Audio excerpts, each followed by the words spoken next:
آپ کے ذہن میں کیا تھا جب آپ نے یہ ادارہ قائم کیا؟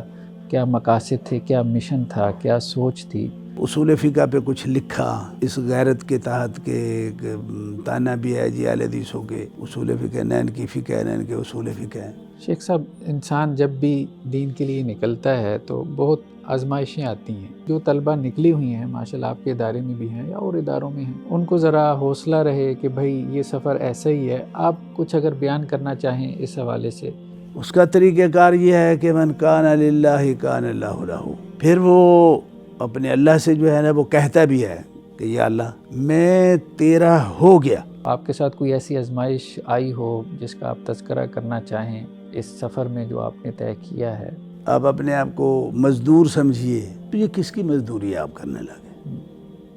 معاشرے کی، لوگوں کی، والدین کی، جماعتیوں کی، اپنے حلقے کی۔ آپ کا ایگریمنٹ کس سے ہے؟ آپ تو حقیقت یہ ہے کہ جو اہل حدیث جو مذہب ہے، مسلک ہے، یہ کوئی چند اختلافی مسائل کا نام نہیں ہے۔ ایک بہت ہی گہرے، دقیق، اجتہادی منہج کا نام ہے۔ ماشاء اور یہ منہج صحابہ کے زمانے سے چلا آ رہا ہے۔ صحابہ، تابعین، اس کے بعد ائمہ حدیث، نص سے استدلال کے بارے میں ان کا ایک بہت ہی مضبوط جچا تلا، جو شرعی نظام کے موافق، شرعی مقاصد کے موافق، شرعی نصوص کی روشنی میں، عقل کے دائرے میں رہتے ہوئے، صحیح، فطرت کے عین مطابق یہ منہج ہے۔ ماشاء اللہ۔ لیکن اس منہج کی تعلیم ہمارے نصابوں میں کہاں ہے؟ جو ہمارے نصاب تعلیم ہیں وہ وفاق کا ہو یا کسی بھی مدرسے دوسرے کا ہو، آپ اس سے ہٹ کے جائیں یا اس کے دائرے میں رہیں، اس پہ توجہ کدھر ہے؟ جو چیز اصل جو روح ہے مسلک مذہب اہل حدیث کی، منہج کی، وہ تو کہیں ہماری تعلیم میں نظر نہیں آتی۔ اور ہم آس لگائے بیٹھے ہوتے ہیں کہ ہمارے مدارس سے بڑے جید محدثین بھی ہوں، وہ فقیہ بھی ہو، وہ اصولی بھی ہو، وہ مفسر بھی ہو، لغوی بھی ہو، تو وہ کدھر سے آئیں گے وہ؟ تو اس لیے بہرحال جو ادارے ہیں ان کو اپنا ایک نصاب جو ہے وہ درست کرنے کی بہت ہی ضرورت ہے، بڑی ضرورت ہے۔ اور وہ کریں گے وہی جو اس کو جانتے ہیں، جس کو اس پوائنٹ کا ہی پتہ نہیں ہے نا، جو اس دنیا سے واقف ہی نہیں ہے۔ وہ عام سادہ سی جو درسیات ہوتے ہیں، وہ کہیں سے بھی کوئی عقیدے کی کتاب پکڑ کے لگا لی، کوئی بھی کتاب اصول فقہ کی لگا لی، کوئی بھی کتاب مصطلح کی جو ہے وہ لگا لی، وہ یہی کچھ کریں گے۔ تو اس سے علمی انحطاط تو آتا ہے بالتدریج، لیکن ارتقاء ممکن نہیں ہے۔ تو یہ چیزیں بہت زیادہ جو ہے نا وہ محتاج ہیں اس بات کی۔ تو بہرحال میں ادھر، اب میں تو اس جامعہ کا ذمہ دار ہوں نا، میں پاکستان کی ساری جامعات کا میں اللہ کے ہاں جواب دہ تو نہیں ہوں۔ صحیح۔ میں نے اپنی ہمت کے مطابق اس معاملہ میں جو کر سکا ہوں وہ میں نے کیا۔ صحیح۔ بالخصوص یہ 2-3 علوم ہیں جس کو میں سمجھتا ہوں کہ اس کو کسی ڈھنگ سے، کسی صحیح طریقے سے اور اس کی فطری بنیاد سے اس کو شروع کرنا ضروری ہے۔ صحیح۔ تو اس میں نے کچھ نہ کچھ جو ہے وہ کیا ہے، جس میں سب سے پہلے تو اب نحو کو جو ہے نا وہ لے لیجیے۔ نحو کا کیا مفہوم ہے؟ نحو کا کیا تصور ہے؟ کیا یہ صرف زبر زیر پیش تک محدود ہے؟ صحیح۔ نہیں، نحو کا کردار یہیں تک محدود کر کے پڑھنا پڑھانا بذات خود نحو پہ بہت بڑا ظلم ہے۔ یہ صحیح ہے۔ نحو ایک پورا لغت سے متعلقہ اس کی اعراب بھی، اس کی دلالت بھی، اس سارے مجموعے پہ محیط جو علم ہے اس کو نحو کہتے ہیں. اب اس کو دلالت سے خارج نہیں کر سکتے. اور جو نحوی ہیں انہوں نے ان دونوں کو ملحوظ رکھ کے لکھا ہوا انہوں نے نحو. صحیح. لیکن ہمارے مدارس میں تو اس کے متعلقہ کوئی چیز نہیں. ٹھیک ہے نا. صحیح. تو بنیادی طور پہ اگر اب نحو کی طبیعت اور مزاج کو اگر جو ہے نا وہ دیکھا جائے تو 3 پہلو اس کے جو ہے نا وہ بنتے ہیں. صحیح. نحو الاعراب جس میں زبر زیر پیش کا جو ہے نا معاملہ. صحیح. نحو الدلالہ جمل کی دلالات ہیں، مفردات کی دلالات ہیں. نحو الاستدلال یہ نحو کے 3 پہلو ہیں. ان تینوں پہلوؤں کو آپ ملحوظ رکھ کے جب نحو ہی نہیں پڑھیں گے، عربی زبانیں نہیں پڑھیں گے تو کتاب و سنت کی نصوص میں تفقہ کہاں سے آئے گا؟ ایسے ہی. تفقہ فی اللغہ تو ہوا نہیں ہے. صحیح ہے. صحیح. تو نحویوں نے، علماء نے تو اس میں کوئی کمی نہیں چھوڑی ہے. سب بڑی تفصیلی کتابیں موجود ہیں. چھوٹی سی مثال آپ کو دیتا ہوں، ہمارے ہاں بھی پڑھائی جاتی. جی جی. شرح میں تعامل ہم پڑھاتے ہیں نا، یہ کون سی نحو ہے؟ کبھی سوچا آپ نے کہ یہ کیا نحو ہے؟ ہدایت النحو بھی ہو گئی، علم النحو بھی ہو گئی، نحو میر بھی ہو گئی، جو ہماری مقررات دراسیہ ہیں اس کے دائرے میں رہتے ہوئے یہ کتابیں جو ہم پڑھاتے ہیں. یہ نحو الاعراب تو نہیں ہے نا. ٹھیک ہے. تو شرح میں تعامل جو ہے نا وہ بھی ایک نحو کی کتاب ہے. کیا فرق ہے اس میں اور ہدایت النحو میں؟ کوئی فرق ہے یا نہیں ہے؟ ہے، بہت فرق ہے. بڑا فرق ہے. اس میں معنی کی بات سے بھی آتی. شرح میں تعامل میں دونوں نحویں اکٹھی کی گئی، نحو الاعراب بھی ہے اور نحو الدلالہ بھی ہے. با یہ حروف جارہ میں سے ہے، یہ نحو الاعراب ہے. با جو ہے اس کے معنی کتنے ہوتے ہیں؟ یہ اس کی دلالت ہے. ہمارے جو دینی مدارس ہیں ہم وہاں نحو کون سی پڑھا رہے ہیں؟ ہمارے ہاں تو یہ ہے کہ بسم اللہ الرحمن الرحیم کی با سے لے کے قل اعوذ برب الناس کی با تک پورے قرآن کا ایک ہی ترجمہ چلتا ہے. صحیح ہے بات؟ صحیح. آپ نے کسی مدرسے میں پڑھا ہی ہوگا یقیناً. اچھا بھائی، مدارس کے اندر کم از کم ترجمہ قرآن کی مد میں کتنے مدرسین حضرات ہیں جو ترجمہ پڑھاتے وقت ان حروف کے معانی کو جہاں ہر جگہ پہ ایک ہی ترجمہ تو نہیں چلے گا. ایسے ہی. با معنی ساتھ، با معنی ساتھ، با معنی ساتھ، من معنی سے، فی معنی بیچ بیچ بیچ بیچ، یہ سارا ایک ہی سے سب چلے گا. الا کا معنی اوپر اوپر اوپر اوپر، یہ سارے قرآن میں ایسے ہی چلے گا؟ نہیں یار، ان کے معنی ہیں. تو کم از کم یہ حروف جس آیت میں آئے ہوئے ہیں جہاں جہاں وہاں ان معانی کا دھیان رکھنا ترجمے میں ضروری ہے یا نہیں ہے؟ ضروری ہے.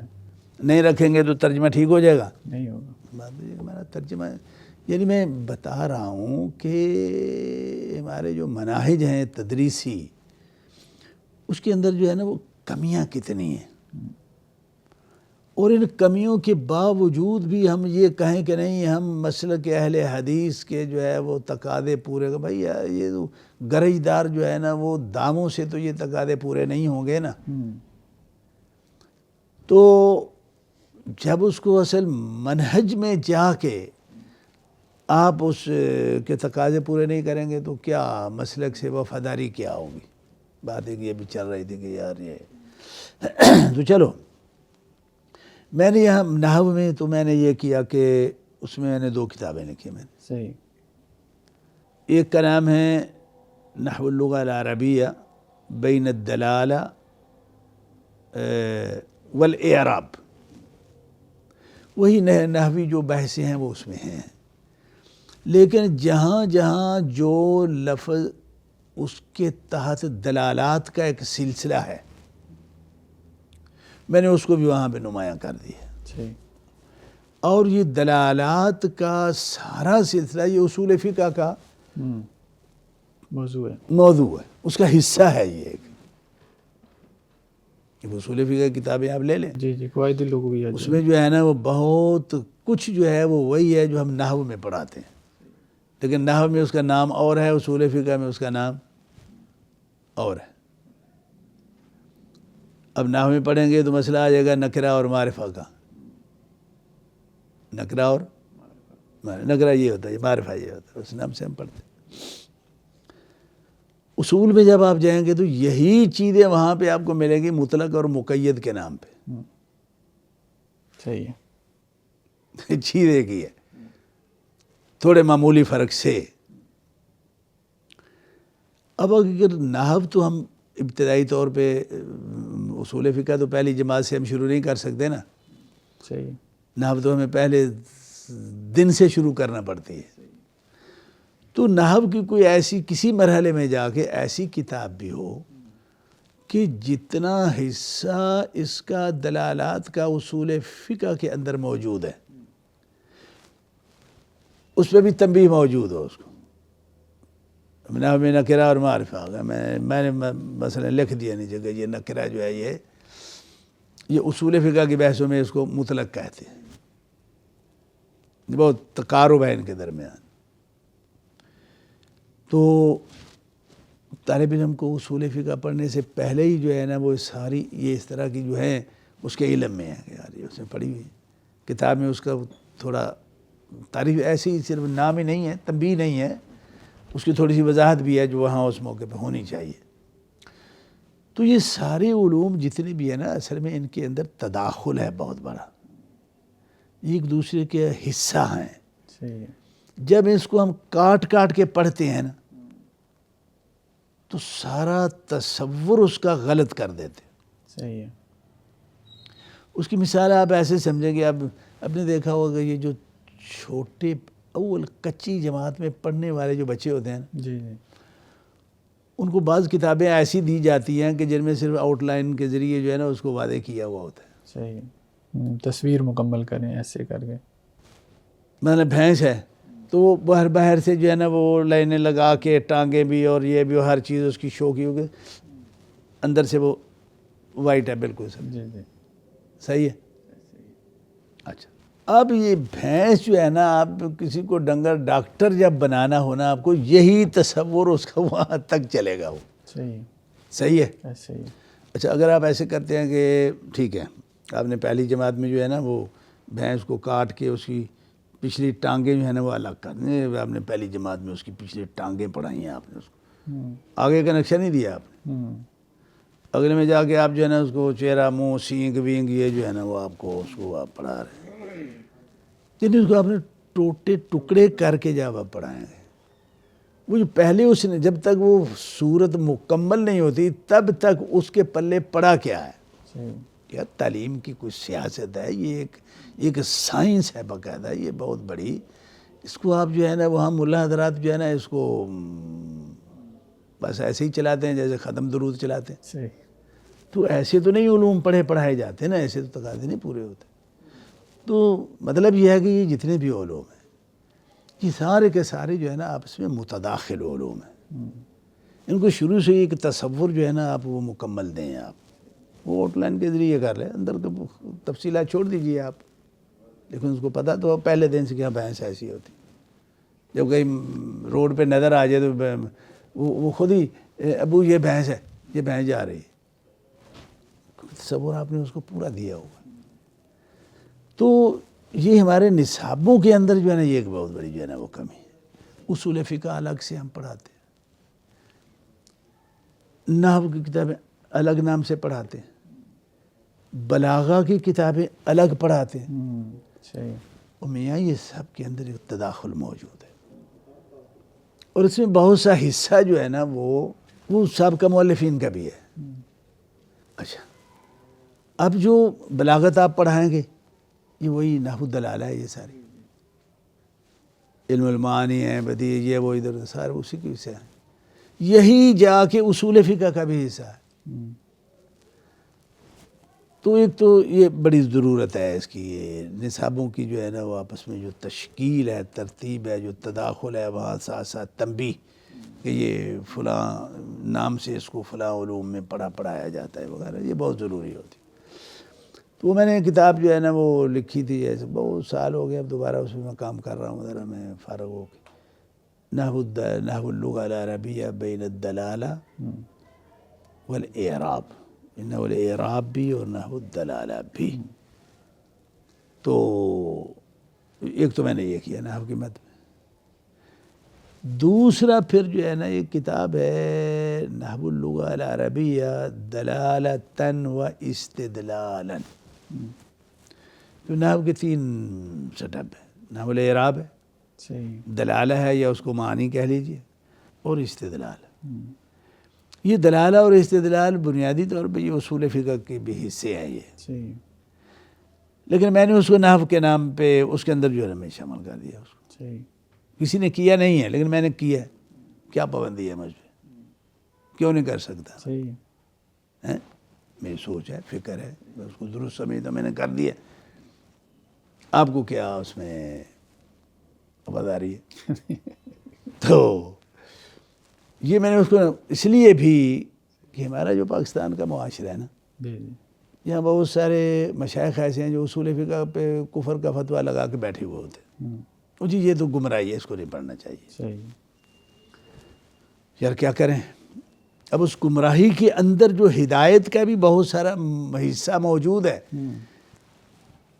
اس کا کیا کریں؟ چلو پھر میں نے کہا کہ اتنے حصے کو جو ہے نا وہ نحو تو حلال ہے نا، تو حلال ہے، وہ تو حلال ہے، تو چلو پھر اس کو نکال کے نحو کے نام سے پڑھ لو، نحو کے نام پہ پڑھ لو بھائی. تو یعنی یہ کوشش ہے نا ایک معاشرہ میں جب معاملہ کچھ بگڑتا ہے تو پھر اس کو آپ ایک نیا رخ دے. لیکن یہ ہونا نہیں چاہیے، غلط سوچ ہے. جے اصول فقہ جو ہے بنیادی طور پہ یہ اہل حدیثوں کا علم ہے. اہل حدیث اس کے مدون ہیں، اہل حدیث اس کے موجد ہیں اس کے. وہ الگ بات ہے کہ آج کے اہل حدیث کو یہ پتہ نہیں ہے، یہ پڑھتا ہی نہیں ہے. تو اس کی وہ اپنی وراثت کو جو ہے نا وہ ضائع کر چکا ہے، بھول چکا ہے. کوئی چھین کے لے گیا تھا تو اس نے بھی کہا کہ چلو لے جاؤ میری بھی جان چھوٹی. تو اب ضرورت اس بات کی ہے کہ یہ جو ہماری جس کی وراثت نہیں تھی اس نے بڑا برا حشر کیا ہے اصول کے ساتھ. اب دوبارہ اہل حدیث سے فکر میں یہ بہت ہی ضروری ہے کہ اپنے اس میراث کو جو ہے نا وہ واپس لائیں اور اس کو جھاڑ پھونچ کے صاف ستھرا کر کے جو مٹی گھٹا اس پہ جو ہے نا وہ 1000 سال اس پہ ڈالا جاتا رہا، وہ اس کو جو ہے نا وہ دوبارہ سے صاف ستھرا کر کے لوگوں کے سامنے پیش کرنا، یہ ہمارا فرض ہے. ہمارا بات سمجھ میں آ گئی نا؟ تو کرنا تو یہ چاہیے، نہ کہ یہ کیا وہ سارا کفر ہو گیا، یہ نجائز، وہ گمراہی ہو گئی. یہ تو یہ اصولی یار کیا گمراہی ہے اس میں؟ جو گمراہی ہے نکالو، اس کو بتاؤ کہ یہ گمراہی ہے. حجرے میں بیٹھ کے فتوے دینے سے تو یہ گمراہی ختم نہیں ہوگی نا. یہ آپ کو لکھنا پڑے گا. جس نے گمراہی اس میں ڈالی ہے اس نے لکھ کے ڈالی. صحیح ہے یا نہیں؟ اور وہ لکھا ہوا اس کا دنیا کے سامنے ہے. آپ بھی اس کا اگر ازالہ کریں گے تو لکھ کے ہی کریں گے، ایسے فتوے سے نہیں آپ کریں گے. فتوے سے کریں گے تو ازالہ ہو جائے گا. آپ کا فتویٰ تو ٹھیک ہے، یہاں بیٹھے بیٹھے میں نے فتویٰ دے دیا، وہ یہی رہ گیا، ہوا میں جو ہے نا تحلیل ہو گیا. تو یہ ہم لوگوں میں بہت بڑی کمی ہے، یعنی بہت بڑی کمی. میں اس میں ایک قصہ آپ کو میں سناؤں. مصر میں بہت آنا جانا رہتا ہے. وہ ایک سلفی عالم بڑے زبردست، اور اس کے دروس میں جو ہے نا وہ بہت حاضری ہوتی ہے ماشاءاللہ، یعنی وہ مسجد بھری ہوتی ہے، 400 500 600 طالب علم جو ہے نا وہ بیٹھے ہوئے ہوتے ہیں۔ انہوں نے میری دعوت کی، میرا ان سے کوئی واسطہ نہیں تھا، لیکن ان کا ایک شاگرد تھا، ان کے ذریعے انہوں نے پیغام بھیجا کہ آپ کو ٹائم دیں میرے ساتھ کھانے وانے کے دن چلے۔ اس وقت یہ ابھی یہ جو جمہوریت ہے مصر کی، یہ ابھی اس کا شور شرابہ تھا، تو دو باتیں ہوئیں ان کے ساتھ بڑی عجیب و غریب۔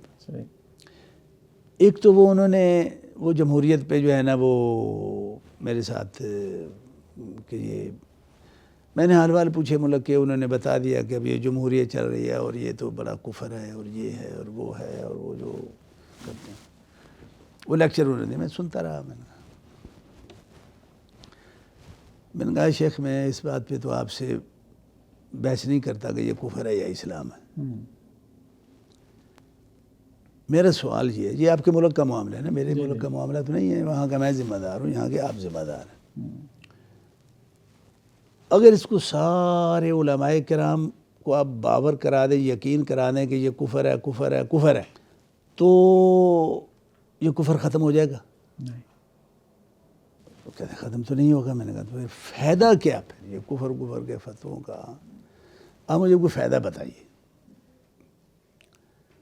خیر وہ تھوڑا محتاط ہو گئے، بات الجھ کی تھوڑی سی ہو گئی۔ میں نے کہا شیخ بات سنو، کسی بھی گمراہی کا جب آپ معاشرہ سے اس کو ختم کرنا چاہتے ہیں وہ فتووں سے ختم نہیں ہوتی،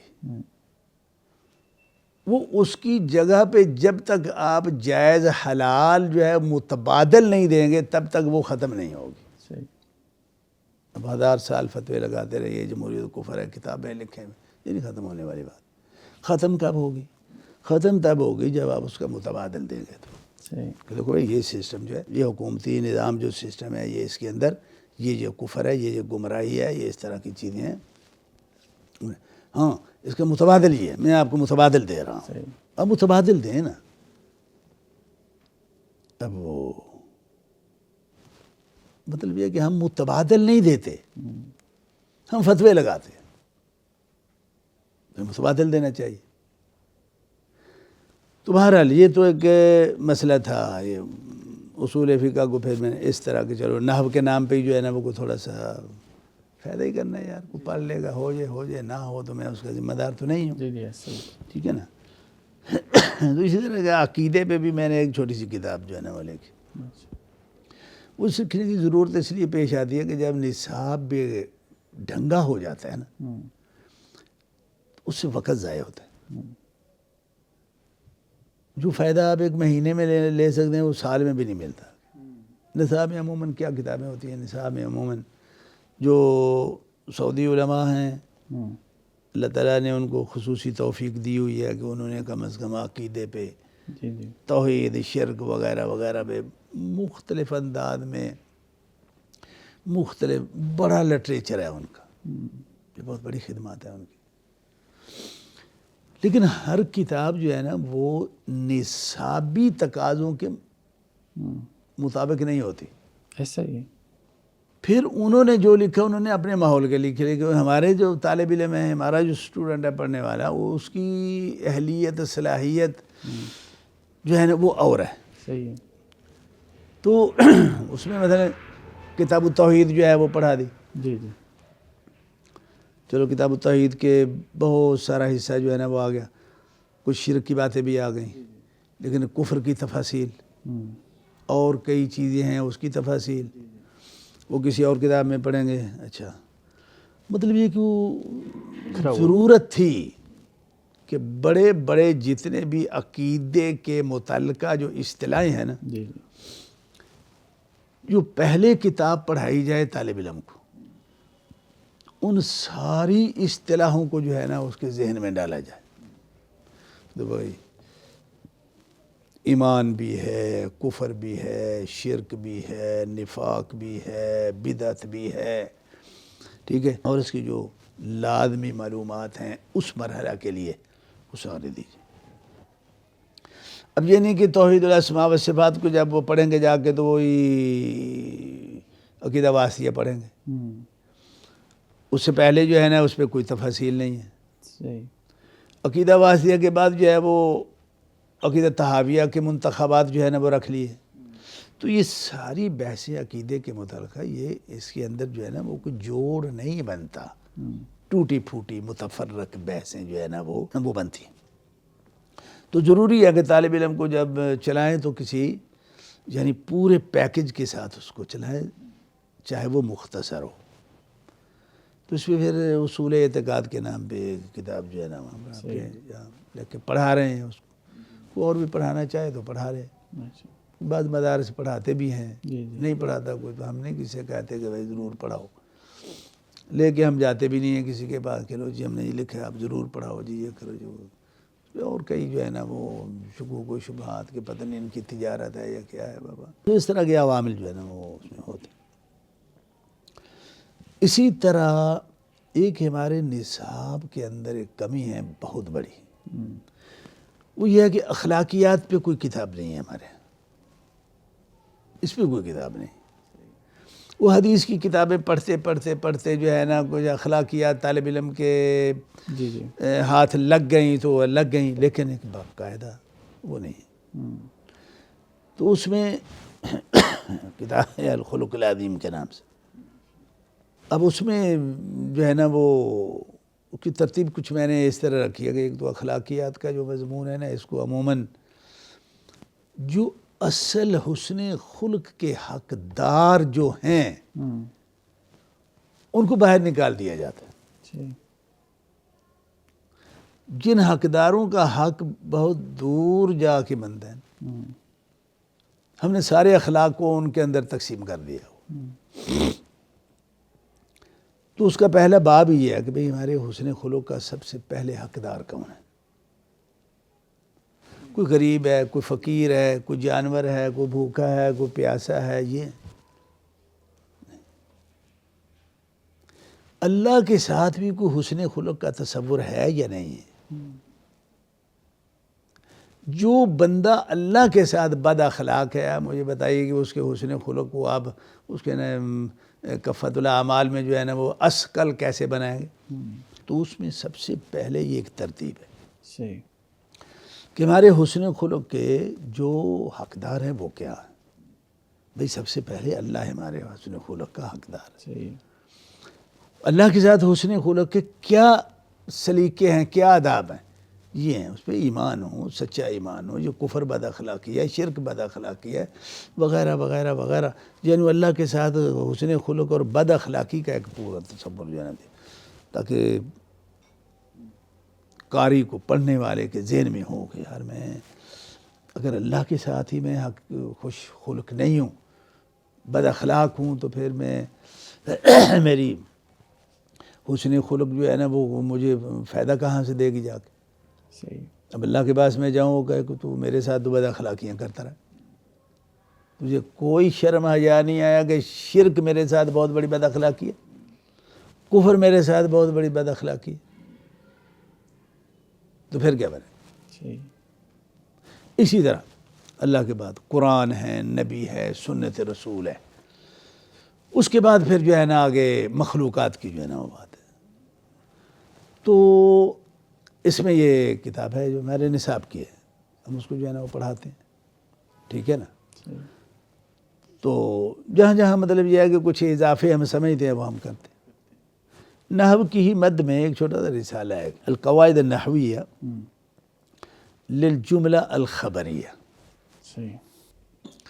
یہ کوئی 50-60 صفحے ہوں گے، جی۔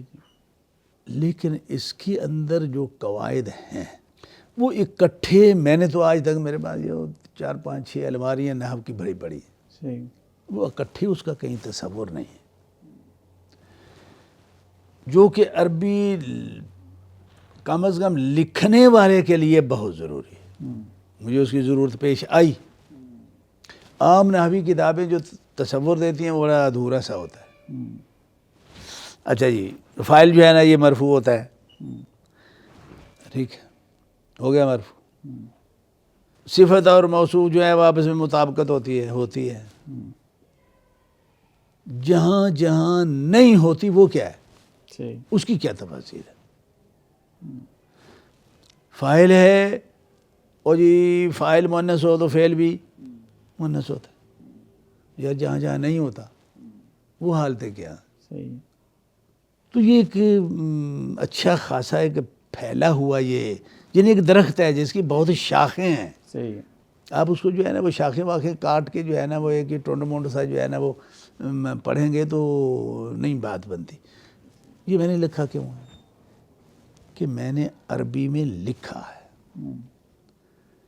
نحو میں لکھنے والے جتنے بھی لوگ ہیں یہ بذات خود عربی کے لکھاری نہیں ہوتے، جو اجمی ہیں، جو ہمارے پاکستانی ہیں، جی جی، یا مارکیٹ میں جو کتابیں نحو کی جو چل رہی ہوتی ہیں نا، یہ دوسری نحوی کتابوں سے ماخوذ ہوتی ہیں،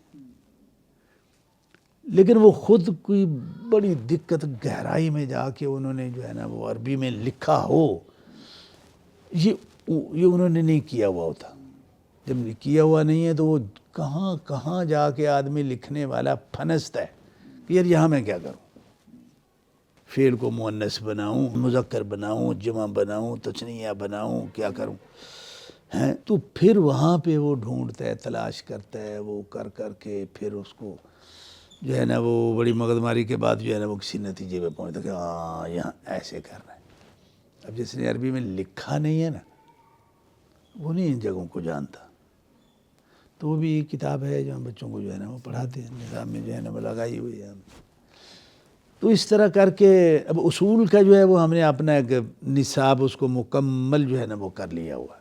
اصول فقہ کا ہمارا اپنا ایک، اور میں سمجھتا ہوں کہ یہ مدارس کے لیے یہ مکمل ہے۔ اہل حدیث مدارس اگر یہ پڑھا لیں نا تو بڑی بصیرت ان کو آتی ہے۔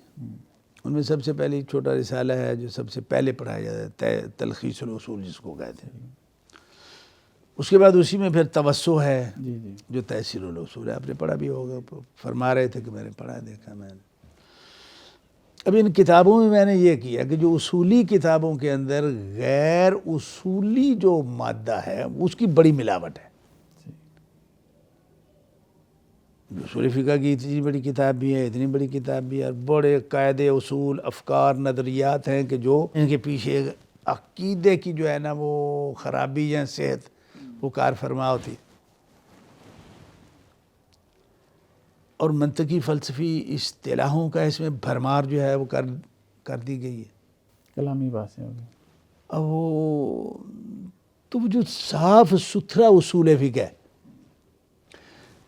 جس کی بنیاد پہ صحابہ استدلال کرتے تھے اور جس کی بنیاد پہ محدثین کرتے آئے، صحیح، وہ صفوہ صافیہ اصول فقہ وہ کیا ہے، وہ دے دو یار، ہماری تو وہ ضرورت ہے نا۔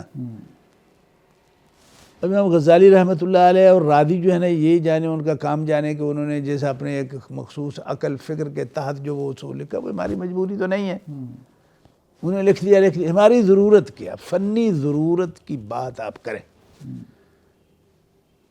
اب کسی مجتہد نے، اصولی نے جو ہے نا اس کو وہ اپنے اجتہاد اور اس میں جا کے اس کو جو ہے نا پتہ نہیں کس کس پٹڑی پہ چار کے کہاں کہاں تک بات پہنچائی ہے، ہماری کیا ضرورت ہے۔ تو اس میں نے یہ کیا کہ وہی کچھ لکھا ہے کہ جو ضرورت ہے، جو اصلی اصول فقہ ہے جس کے اندر غیر اصلی کی ملاوٹ نہیں۔ پھر اس میں ایک یہ بات ہے کہ اصول فقہ کا ایک حصہ ایسا ہے کہ جس میں حنفیوں کا اپنا ایک جو ہے نا وہ منہج ہے، جمہور کا اپنا ایک منہج ہے، ان کی اصطلاحیں ہیں، ان کی اصطلاحیں ہیں، بہت ساری اصطلاحوں میں تداخل ہے، یعنی نام ایک ہے، ٹھیک ہے، اصطلاحی مفہوم ایک نہیں ہے۔ تو نئے جو فی زمانہ لکھنے والے اصولی لوگ ہیں وہ اکثر جو ہے نا ان اصطلاحوں کے اندر جو تداخل ہے نا، یعنی وہ نام کے اشتراک کو دیکھ کے اس کو اکٹھا رکھ کے جو ہے نا وہ چلا دیتے ہیں۔ بابا نام ایک ہے، نام یہ بھی عبداللہ ہے، اس کا نام بھی عبداللہ ہے، وہ کسی اور پہ عہدہ پتر ہے، ایک کسی اور پہ عہدہ پتر ہے۔ صحیح، اس کو آپ جو ہے نا وہ کیا کریں گے؟ نام کو دیکھتے ہوئے تو آپ نے جو ہے نا وہ گڑبڑ کر لیا، اب آگے پیچھے جو نسب چل رہا ہے اس کا آپ کیا کریں گے؟ تو یہ ان کو میں نے الگ الگ بیان کیا، اور اس میں چونکہ ہر ایک منہج میں خامیاں بھی ہیں اور خوبیاں بھی ہیں، ان کو اجاگر کرنا بہت ضروری ہے۔ طالب علم جو ہے نا لا وجہ البصیرہ ہو اس میں جو ہے نا، ٹھیک ہے نا۔ تو یہ ہے۔ اس کے بعد یہ نور الانوار پہ جو ایک دراسہ نقدیہ ہے ایک، تو وہ ہے۔ اب اس کو پڑھنے سے پہلے جس نے تحصیل تک پڑھ لیا ہے وہ اس کو آسانی سے پڑھا سکتا ہے، ٹھیک ہے نا، بشرطے کہ جو پڑھا ہوا ہے یاد بھی تو رکھا ہو نا۔ تو اس سے میں یہ سمجھتا ہوں کہ یہ اصول فقہ کا جو ہے نا وہ ایک بالترتیب ایک بہت حد تک جو ہے وہ مسئلہ حل ہو جاتا ہے، کیونکہ جو دراسہ نقدی ہے اس کا، اس میں تو پھر یہ ہے کہ یار یہ قاعدہ صحیح ہے یہ غلط ہے، اور اس کے اندر یہ فنی خرابی ہے۔ وہ فنی خرابی جو ہم بیان کرتے ہیں وہ کسی تعصب کی بنیاد پہ نہیں ہوتا کہ اچھا جی ہماری وہ یار ہماری حنفی احباب کے ساتھ ہمارا کیا دشمنی ہے یار مسئلہ تو یہ کہ فکر ہے، یہ ایک عقلی علم ہے، سوچ ہے، فکر ہے، اس میں کیا حرج کی بات ہے؟ کیا وہ کسی پہ تنقید نہیں کرتے؟ وہ کسی کی غلطی نہیں نکالتے؟ تو ان کی نہیں کسی نے نکالنی، میں نے جو لکھا میری بھی کئی غلطی نکالیں۔ یہ تو ایک تسلسل ہے علم کا، یعنی یہ اجتہاد میں آ کے یہ اللہ تعالیٰ کا ایک نظام ہے، ایک سسٹم ہے کہ جس فن میں جو خراب ہوتا جاتا ہے اللہ تعالیٰ کو بندہ پیدا کرتا ہے، وہ کہتا ہے وہ نہیں خراب ہے جی، انہیں وہ صاف کر دیتا، پھر کوئی اٹھیا انہیں کوئی اور خرابی کر دیتی، کوئی اور کو اٹھیا انہیں وہ صاف کر دیتا۔ یہ علوم میں ایسے ہی ہوتا ہے، تو چلتا رہے گا۔ تو اس سے میں یہ سمجھتا ہوں کہ بہت حد تک جو ہے نا وہ یہ ایک جو کمی تھی بالخصوص کہ یہ اہل حدیثوں کی فقہ کیا ہوتی ہے، نہ کوئی اصول ہے نہ کوئی فقہ، لو جی اصول لے لو، دے دیتے ہیں ہم، بنا کے دے دیتے ہیں، ٹھیک ہے۔ تو اب اس حد تک تو میں جو کر سکا ہوں وہ میں کر رہا ہوں، آگے بھی کچھ ہیں پروگرام ابھی، اللہ تعالیٰ سے دعا ہے اللہ تعالیٰ اس میں مزید جو ہے وہ بہتری کی توفیق عطا فرمائے۔ بس شیخ صاحب آخری بس سوال ہے کہ کوئی عمومی نصیحت کر دیں ہم سب طلبہ کے لیے، نوجوانوں کے لیے جو دین کا علم سیکھ رہے ہیں، تو تاکہ ان کو اپنی زندگی میں کچھ فائدہ ہو جائے آپ کی نصیحت سے۔ نصیحت سے پہلے میں ایک سوال اسی پچھلی بات سے متعلقہ کہ احناف کے ساتھ یہ جو منہج کا اختلاف اور اس طرح کی جو چیزیں ہیں علمی حلقوں میں، تو یہ چیزیں ظاہری بات ہے ایک روٹین کا حصہ ہیں، رد ہے اور فکر پہ رد ہے اور ساری چیزیں چلتی ہیں۔ عام جو ہماری زندگی ہے اس میں اس چیز کے کیا اثرات ہونے چاہیے، اور معاشرتی زندگی ہے اس میں ظاہری بات ہے اس علاقے میں اکٹھے ہیں تو تعاون ہے، اور دوسرے جو تعامل ہے ان کے ساتھ یا دوسرے مسالک کے ساتھ جو تعامل ہے اس کی کیا نوعیت ہونی چاہیے، اختلاف کی نوعیت ہے کس طرح کی، کس حد تک یہ ایک اختلاف ہے کہ آپس میں جو تعلقات ہیں وہ تعاون ہے یا دوسری چیزیں ہیں، تو اس میں ہمیں کیا کرنا چاہیے اس حوالے سے کہ آپس میں اختلاف کی شدت کو کہاں تک انسان لے کے جائے، کہ وہ تعصب کہاں سے پھر آگے شروع ہوتا ہے اس میں، کہ جہاں پہ آپ کہیں کہ یہاں سے آگے پھر آپ نے یا ایک اس منہج یا اس مسلک کے شخص کو اس سے آگے نہیں جانا چاہیے ان کے ساتھ تعامل میں۔ جو مسلکی، فقہی، عقیدے کے جو اختلافات ہیں یہ کوئی آج کے نہیں ہیں، یہ شیطان نے بہت پہلے سے شروع کرا دیے تھے، جو اس کا مشن ہے۔ اب ان حالات میں دیکھنا یہ ہوتا ہے کہ چاہے وہ مسئلہ کوئی علمی ہو، اس کو با دلیل با ادب اس کو جو ہے نا وہ ان دو دائروں سے باہر نہ جائے آپ۔ صحیح۔ مسئلہ تب خراب ہوتا ہے معاشرتی طور پہ جب آپ نے اس مسئلے کو علم اور ادب کے دائرے سے باہر نکال دیا، پھر بڑے یعنی بھیانک قسم کے دنگل جو ہے نا وہ معرض وجود میں آتے ہیں۔ تاریخ کے حوالے سے آج کے دن تک جس معاشرہ میں ہم جی رہے ہیں، میرا جو مشاہدہ ہے، میرا جو علم ہے کہ اہل حدیث علماء نے ہمیشہ اس کی پابندی کی ہے، علم کی بھی، ادب کی بھی۔ چلو جو پہلے ہو گیا ہو گیا، آج ہم جی رہے ہیں جس معاشرے میں، اس میں ہم کیا کریں؟ اس کو اگر آپ لے لیں تو یہاں کیا ہوتا ہے؟ اگر یہاں دھماکہ خیز صورتیں بنتی ہیں تو اس کا ذمہ دار کون ہے؟ ذمہ دار وہ طبقہ ہے جو دلیل کا سہارا بھی نہیں ہے، ادب کا سہارا بھی نہیں ہے، 100% بد اخلاقی کے سہارے پہ اپنے مذہب کو غالب کرنا چاہتا ہے اور دوسرے کے مذہب کو دبانا چاہتا ہے۔ اب مذاہب اور افکار جو ہوتے ہیں نا، یہ دلائل سے ہی قائم بھی ہوتے ہیں اور مرتے بھی ہیں۔ تو اب مثلا ہمارے معاشرہ میں بڑے 4 مسلک جو ہے وہ اس ملک کے اندر ہے، اہل حدیث ہیں، شیعہ ہیں، دیوبندی حضرات ہیں، بریلوی حضرات ہیں۔ جی ایسے ہی۔ اب اس میں سب سے پہلے یہ تعین کریں کہ سب سے زیادہ بہتان اور دشنام تراد طبقہ جو ہے کون ہے؟ ایک ہے یار جو پہل کر کے کرتا ہے، ایک ہے جو رد عمل کے طور پہ کرتا ہے۔ یہ دونوں میں فرق تو ملحوظ رکھنا چاہیے نا۔ جی ایسے ہی ایسے ہی۔ لا يحب اللہ الجہر بالسوء من القول الا من ظلم۔ اہل حدیث کبھی، میں سب کی صفائی تو نہیں دے رہا ہوں، لیکن دوسروں کی بنسبت سب سے کم غلطی ان میں موجود ہے کہ یہ پہل کر کے اتہام بازی کریں۔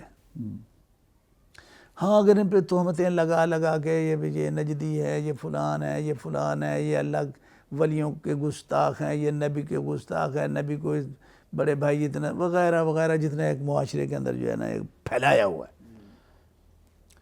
اب ظاہر ہے کہ اس پھیلاؤ سے کسی کو گرمی تو آئے گی کہ نہ آئے گی؟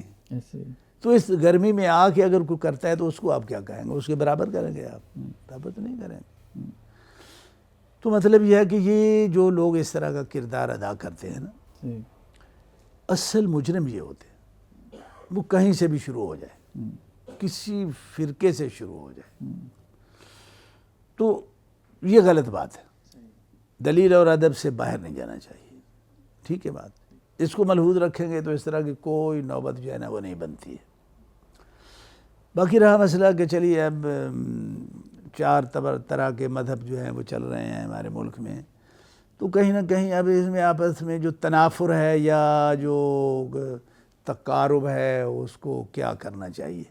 وہ تنافر کو قائم رکھنا ضروری ہے کہ ہر معاملے میں اسی نفرت کی بنیاد پہ ہی جو ہے نا وہ ہر معاملہ نپٹایا جائے، غلط ہے۔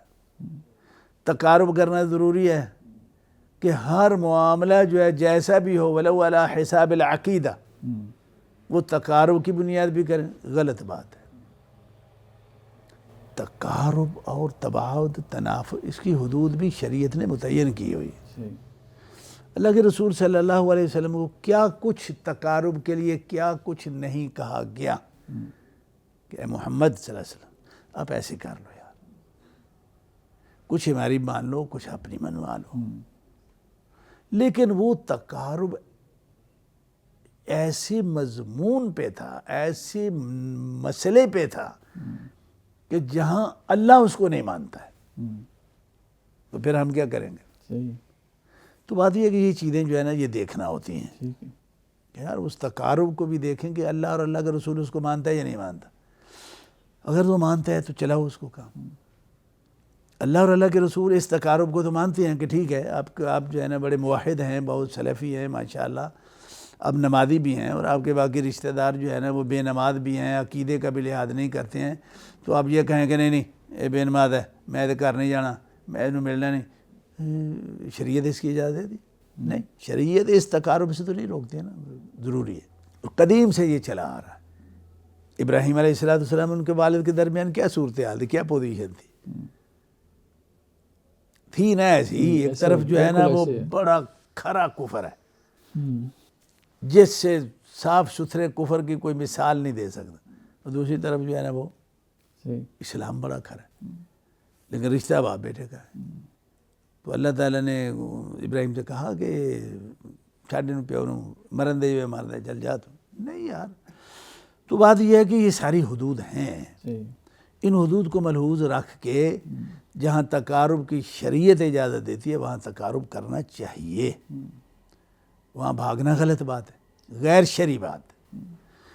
اور جہاں شریعت کہتی ہے کہ نہیں بھائی، تو پھر وہاں خواہ مخواہ جو ہے نا وہ سارے قریبی ہیں جی، وہ خلط ہوا عملا صالحا و آخر سیئا، ٹھیک ہے یار، ایک ہی برتن میں جو ہے نا وہ بدعت کو بھی، شرک کو بھی، توحید کو بھی، اور سب کچھ جو ہے نا وہ ایمان کو بھی جو ہے نا وہ اکٹھا کر ڈالو۔ مجھے یہ کٹھ بڑھا دو، ایک کٹھ بڑھا دو، ایک کٹھ بڑھا دو، یار یہ کٹھ شریعت نے اس کو ہر حال میں ایک کٹھ کو ہی مانا ہے شریعت نے۔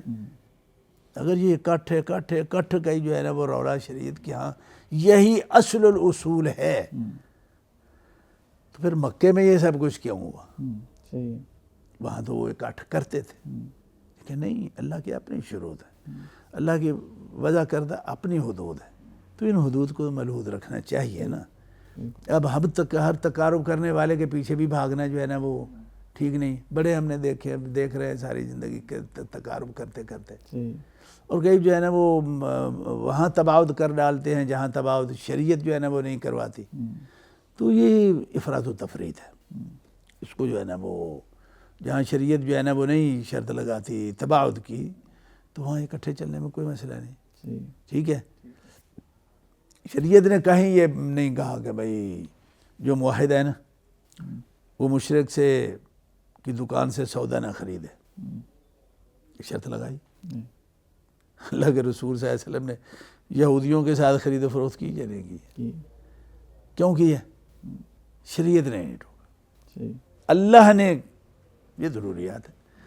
تو اس طرح کی جو معاشرتی جو معاملات ہیں جہاں شریعت جو ہے وہ نہیں روکتی، تو وہاں بالکل اکٹھے چلنا چاہیے، مشترکہ جو ہے نا وہ لائحہ عمل لینا چاہیے۔ جس طرح آپ جو ہے نا وہ تجارت مارکیٹ میں ساری تجارت مشترکہ جو ہے نا وہ ہوتی ہے، دیوبندی کی دکان بھی وہی ہے، بریل کی بھی وہی ہے، اہل حدیث کی بھی وہی ہے، شیعہ کی بھی وہی ہے، ہندو بھی وہی جو ہے نا وہ دکان۔ اب کوئی نہیں مسلمان کہتا وہ ہندو کے، مسلمان رکتے بھی نہیں، کہتے ہیں یار تو مسلمان ہے نا، تو تے مرچاں بورا پا کے منو دینا تے ہندو نے منو کھریاں مرچاں دینے، میں وہ کو نہیں جاؤں گا۔ صحیح ہے بات۔ تو یہ جو معاملات ہیں نا تقارب کے، تباعد کے، یا قطع یا صلہ کے، اس میں شریعت نے حدود متعین کی ہوئی ہیں، ان کو ملحوظ رکھنا چاہیے۔ ہاں جی، بس وہی آخر میں کوئی نصیحت اگر کر دیں طلبۃ العلم کے لیے کہ کیا کرنا چاہیے کہ جس سے وہ اپنے اس علم کو دوسروں کے لیے بھی مفید بنا لیں، اپنے لیے بھی مفید بنا لیں، یا یہ سب بھائی بھی اسی لیے آئے ہیں کہ یہ بھی کوئی کام کرنے نکلے ہیں، جذبہ ہے ان کے اندر، تحریک ہے۔ تو بعض اوقات یہ ہوتا ہے کہ آپ کے اندر انرجی، جذبہ ہوتا ہے، لیکن سمت ٹھیک نہ ہو، تو ظاہری بات ہے وہ جذبہ اگر انرجی آپ کو کسی اور سمت میں لے جائے گی تو آپ غلط راستے کی طرف چلے جائیں گے۔ تو بجائے اس کے کہ کہیں غلط جگہ جا کے پھٹ جائے، تو بہتر ہے کہ ایک سمت میں چلتا رہے تو وہ اس کو انرجی فائدہ دے اور وہ کسی منزل تک پہنچ جائے۔ دیکھیے اس میں ایک بات ملحوظ رکھیں، شریعت میں کمی بیشی، تحریف آپ مناسب سمجھتے ہیں، لیکن آپ کو یہ پتہ ہے کہ شریعت میں تحریف کے صورتیں کیا ہیں؟ یہ آپ کے سوال سے اس بات کا بڑا گہرا تعلق جس میں میں تنبیہ کرنے لگا، اور جو اس چیز کو ملحوظ نہیں رکھتا نا بڑی غلطیاں کرتا ہے، بلکہ ہر اچھا عمل کرنے والا اس کے لیے ضروری ہے کوئی اس تحریف سے بچے۔ وہ تحریف کیسے آتی ہے؟ وہ ایسی آتی ہے، شریعت میں ایک چیز فرض ہے، آپ اس کو بطور فرض نہیں لے رہے، مستحب کے طور پہ لے رہے، جی جی آپ نے شریعت کو اس کے اصل ٹھکانے پہ رہنے دیا۔ نہیں، شریعت ایک چیز فرض نہیں کرتی ہے، عام مستحبات میں سے آپ اس کو فرض سمجھ کے کرتے ہیں، اب شریعت کے ساتھ چل رہے ہیں۔ نہیں، یہ ایک مسئلہ سب سے خطرناک مسئلہ ہے کہ اس پہ اگر توجہ نہ ہو نا تو آدمی عالم غیر، بلکہ اس میں علماء ہی غلطیاں کرتے ہیں، یہ غلطی ہے ہی علماء کے کرنے والی، کچھ غلطیاں ہیں وہ عوام کے کرنے والی نہیں ہوتی، صحیح بات ہے، یہ وہ غلطی ہے کہ جو کرتے ہی علماء ہیں، اور ہر وہ عالم کرتا ہے جو ہر معاملے کو جو بھی وہ کرنا چاہتا ہے، سب سے پہلے وہ یہ فیصلہ نہیں کر لیتا کہ یار اللہ کی شریعت میں اس کا حکم کیا ہے، اللہ کی شریعت میں یہ فرض ہے، اللہ کی شریعت میں یہ صرف جائز کی حد تک ہے، یا اللہ کی شریعت میں یہ فرض سے نیچے جائز سے اوپر جس کو ہم مستحبات کہہ دیتے ہیں اس کے درجہ میں ہیں، پہلے اس کا جو ہے نا وہ اندازہ لگا، اس کا تعین کرو، انے و آنکھیں بند کر کے وہ جیسے کوئی دماغ پہ چیز بیٹھ گئی اور اس کو اپنا فرض سمجھ کے وہ ساری زندگی بھاگ بھاگ بھاگ، جب فرض ہے نہیں ہے۔ آپ یہ مجھے بتائیے کہ اس کی خطرناکی کا کچھ آپ کو اندازہ ہو رہا ہے؟ جی بالکل بالکل، کیوں آپ کی بھاگ دوڑ کس لیے ہے؟ ایسے ہی، اگر تو آپ اس لیے کر رہے ہیں کہ یا اللہ مینوں تو کرن دے جی میں کرنا، میں کہنا تیرے کو اجر لینا، میں تیرے کو اجر دا مطالبہ نہیں کرتا، لیکن تو مجھے میرا شوق پورا کرن دے کہ میں انہوں فرض سمجھ کے جڑنا میں کرنا، میں تیرے کو اجر لیندے نہیں، میں تینوں اجر آندے نہیں، یہ تو میں اجر دا میرا کوئی مطالبہ نہیں ہے، ٹھیک ہے گل، چلو پھر تو ایک بات الگ ہے۔ اور اگر آپ کی نیت یہ ہے کہ میں نے اجر لینا ہے، یہ بھی ہے اللہ سے جنت لینی ہے، اور لینی بھی یا فرض کو مستحب یا جائز بنا کے ہے یا جائز کو فرض بنا کے ہے، ہوں جنت کیڑی لبے گی بھائی؟ صحیح، بڑی دنیا اس میں گمراہ اور ڈوبی ہوئی ہے، بڑے بڑے پروگرام ہیں، بڑی بڑی جو ہے وہ دین کے نام پہ کام، نام نہیں میں لینا چاہتا، لیکن اسی گمراہی کا شکار ہے۔ تو میں یہ آپ بھائی جو کچھ کر رہے ہیں، طالب علم جو کچھ کر رہے ہیں، میں ان کو یہ میں ان کو بھائی سب سے پہلے جو ہے نا آپ نیکی کے نام پہ جو بھی کرنا چاہتے ہیں سب سے پہلے اس کے بارے میں یقین کر لو، کوئی جلدی نہیں ہے، ٹھیک ہے، لیکن تیقن کر لو کہ یہ نیکی ہے، نیکی ہے تو کس درجہ کی ہے؟ یہ جائز کی حد تک ہے، مستحبات کی حد تک ہے، یہ اللہ کی شریعت میں، اپنی عقل کے مطابق نہیں، وہ یار میری عقل یہ سمجھتی ہے کہ یہ بڑا ضروری ہے، وہ تیری عقل سمجھتی ہے، تو یہ جنت اپنی عقل کو لینی ہے تو کر لے، تو یہ اللہ کو لینی ہے پھر وہاں سے یہ کرنا پڑے گا۔ صحیح ہو گیا، یہ بات سمجھ آ رہی ہے؟ صحیح بات ہے، بس بابا اس بات کو ملحوظ رکھو، اس پہ اگر تفصیل میں جائیں تو بڑی تفصیل ہے اس کی، نصیحت ہے تو نصیحت دو حرفی ٹھیک ہے، اپنے مقاصد کو مد نظر رکھو کہ جن مقاصد کے لیے ہم یہ کر رہے ہیں وہ مقاصد کیا شرعی ہے، شریعت اس کو کم از کم جائز مانتی ہے، ٹھیک ہے، پھر یہ کہ اس کا فائدہ کیا ہے، فوائد کو دیکھ کے پھر شریعت کے پاس جاؤ کہ کام تو یہ جائز ہے، لیکن فائدہ ہے اس کا، کیونکہ فائدے میں جا کے پھر شریعت کا مزاج بدلتا ہے، یہ بھی ذہن میں رکھیں۔ اب بادام کھاتے ہیں نا، کھائیں آپ، جائز ہے، جائز ہے، بادام کھانے جائز ہے، کیا عجب کی بات ہے اس میں؟ ایسے ہی، ساتھ پستہ بھی ملا لیجیے، ساتھ جو ہے نا اور بھی ملا لیجیے، کھائیے، خوب کھائیے، کلو واشربوا من رزق اللہ، لیکن یہ جائز ہو گیا، کھاؤ۔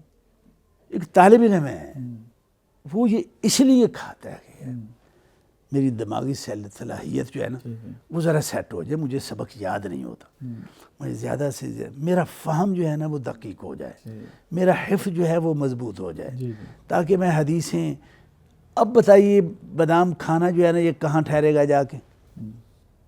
اجر بنتا ہے یا نہیں بنتا؟ جی بالکل بنتا ہے، اس نیت سے کرے گا تو بنتا ہے، بالکل بالکل ٹھیک ہے۔ ایسے تو مطلب یہ ہے کہ یہ جتنے بھی کام ہوتے ہیں نا، ان کی ایک تو سب سے پہلے شرعی پوزیشن دیکھنا ہوتی ہے، ٹھیک ہے، اور پھر وہ شرعی پوزیشن بعض دفعہ جائز بھی ہوتی ہے، لیکن نتائج میں جا کے پھر جو ہے نا وہ بڑی فضیلت کی مد میں چلی جاتی ہے، وہ جائز نہیں رہتا کہ جس پہ نہ کچھ لینا نہ کچھ دینا، صحیح، بغیر نیت کہ آپ بادام کھائیں، مرغے کھائیں، گوشت کھائیں، یہ کریں، پیٹ بڑھائیں، چھوٹا کریں، ٹھیک ہے نا، جان بنائیں، شریعت ایسے لین دین کچھ نہیں کرتی، کیونکہ آپ نے کوئی نیت، آپ نے اس کھانے کا مقصد جو ہے نا وہ شریعت کے ساتھ اٹیچ نہیں کیا نا، تو یہ تو جواز کی بات بنتی۔ اب اگر وہ مستحب ہے تو اس کو مستحب سمجھ کے کرو، اس کو فرض مت بناؤ، اس کو فرض کو مستحب مت کرو۔ صحیح ہے، یہ جو کیٹاگری ہے، یہ حکم شرعی کی جو طلبیت ہے، اس طلب کے اندر گڑبڑ جو ہے نا یہ وہ اجتہادی غلطی ہے کہ جو بڑی وسیع پیمانے پہ ہوتی ہے، اور کرتے اہل علم ہے، صحیح، اور کرتے اہل خیر ہے، صحیح، نیت خیر کی ہے، صحیح، یا میری نیت بڑی اچھی ہے، یار نیت نہیں مسئلہ ہے، نیت تو جو مشرک ہے، جو شرک کر رہا ہے وہ بدنیتی نہ کرتا ہے، صحیح ہے، یہ داتا دربار پہ جو آپ کے لاہور میں سارے گئے ہوئے تھے، یہ بدنیتی پہ جاتے ہیں، نہیں نیت ان کی بھی جو ہے نا وہ ٹھیک ہے۔ تو مسئلہ شریعت نیت کی بنیاد پہ تو نہیں چلتی نا، شریعت اپنی مشیت، ارادے اور مقصد اور حکمت اور مصلحت کے تابع جو ہے نا وہ چلتی، اس کے تابع کرنا بہت جو ہے نا بہت ضروری ہے۔ تو اس لیے میں یہی میں عرض کر سکتا ہوں کہ ان چیزوں کو ملحوظ رکھ کے کوئی آدمی اگر کوئی کام کرتا ہے نا نیکی کا، تو اس سے تو اللہ تعالیٰ سے اجر ثواب کی نیت رکھی جا سکتی ہے، اور اس سے نظر صرف کر کے کلی طور پہ پھر مشکل ہو جائے گا۔ امید ہے بات سمجھ میں آ گئی ہوگی انشاءاللہ۔ جزاکم اللہ شیخ صاحب، بہت شکریہ آج کی نشست کے لیے۔ تو انشاءاللہ سے جو اہل حدیث کے اجتہادی منہج کا تذکرہ آیا ہے، تو ہم انشاءاللہ سے آپ اگر اجازت دیں تو علیحدہ سے ہم اس پہ کچھ ریکارڈنگز وغیرہ کر لیں۔ ہاں کریں گے، اس پہ الگ ذرا وہ تفصیل طلب چیزیں ہیں تو اس کے لیے الگ مجلس ہیں، انشاءاللہ کریں گے۔ حاضر ہوں میں، تھوڑا کچھ صحت کے معاملات ہیں ابھی، تو ڈاکٹر تو اتنی بھی اجازت نہیں دیتے ہیں، تو چلو ہم تو چلا رہے ہیں اس پہ توکل کر کے، تو انشاءاللہ ترتیب دیں گے اس کو انشاءاللہ۔ جزاکم اللہ ناظرین، یہ تھا ہمارا آج کا پروگرام بیٹھک کی نشست۔ انشاءاللہ نیکسٹ ایپیسوڈ میں ہم پھر آپ کی خدمت میں حاضر ہوتے ہیں، اس وقت تک کے لیے اللہ حافظ، السلام علیکم ورحمۃ اللہ۔